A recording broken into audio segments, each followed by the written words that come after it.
ওরা সিন্নি খাইতেছে, ওই মোল্লা চিনলো না এখনো। যাই হোক, হামিদরে চলে যাইতে দেওয়া নিয়ে আমরা তো কাহু কাউ করিচ্ছি, কিন্তু তারে এই 9 মাস মুক্ত বিহঙ্গের মতো থাকতে কে দিছে, কেন দিল? আবার দেখেন, হাসিনার কোনো প্রধান নির্বাচন কমিশনারকে গ্রেপ্তার করা হয়েছে, হয় নাই। সব কয়টা দুর্বৃত্ত নির্বাচন কমিশনের সদস্য এখনো মুক্ত। জোকার হামিদকে রিমান্ডে নিয়ে 2টা ডলা দিলে গড় গড় করে সব বলিয়ে দিত, কিন্তু তারা ধরবে না। কেন ধরবে না?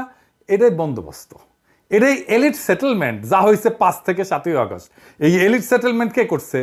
আমরা প্রথম থেকে বলছি বিপ্লবী সরকার করতে। কারা বাধা দিছে এই বিপ্লবী সরকার করতে?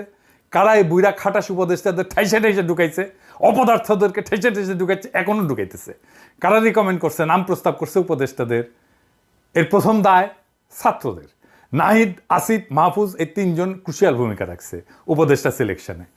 এরপরে দ্বিতীয় দায় হইতেছে আসিফ নজরুলের, সেই মূল ভূমিকা রাখছে রাজনীতির বাইরে